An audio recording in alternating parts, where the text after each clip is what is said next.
العيال دي زودتها قوي، لازم يتربوا. ايوه يا شناوي، شكلهم ما يعرفوش هما بيلعبوا مين. هما لو يعرفوا يا شناوي هيعملوا فينا ايه اكتر من كده؟ ايه؟ لا ولا حاجه. الله صحيح يا شناوي، هما كانوا بيضحكوا عليك ليه قبل الماتش؟ ايوه شفت العيال كانت بتبصلي ازاي وتضحك، ولا كاني لابس كوتشي فرده وفرده.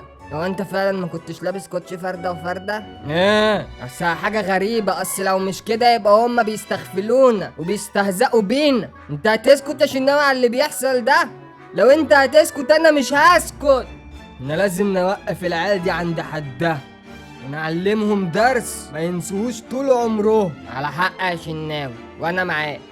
يا رجاله يا رجاله، خلاص لقيتها. ايه لقيت ايه؟ الولا تاو جاب لي الخطه لسه دلوقتي اللي هم هيلعبوا بيها. هقولها لكم ونظبطها عشان نفلق العيال دي نصين.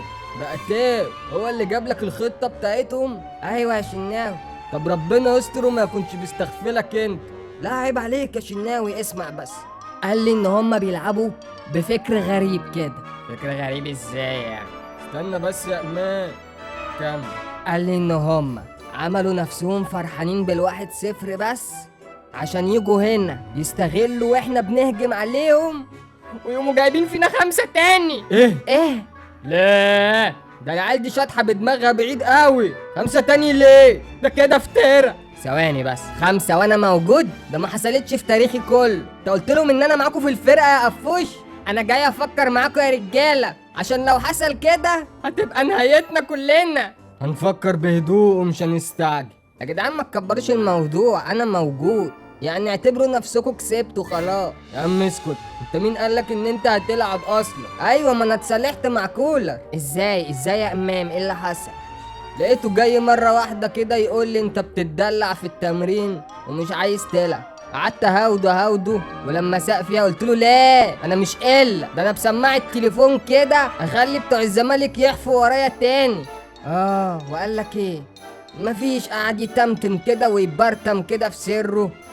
قمت شاخد فيه، قلت له انت بتبرطم يالا يا كولر بتقول لي ايه؟ قال لي مفيش يا سيد الناس، هتلعب الماتش الجاي. قلت له بحسب بس اعتبرني اساسي الماتش ده. احنا فعلا كان عندنا ثغره في نص الملعب يا امان، وانت اللي هتسدها. لا وحياتك عندنا ثغره في الجون. انت بتقول ايه يا امان؟ انا بقول الصراحه يا شنو، ما انت داخل فيك بتاع 20 جون في 3 4 ماتشات. العيال ليها حق تضحك عليك، بيشوفوا وشك بيركنوها في اي حته جوه. وحشه في حقك قوي دي يا شنو. ما هم اللي بيلعبوا 3 العصر وانا بكون لسه صاحي، بينزلوني على الملعب قبل ما اشرب فنجان القهوه بتاعي. لا احنا كده ربنا يستر علينا يا جدعان، فل قوي كده.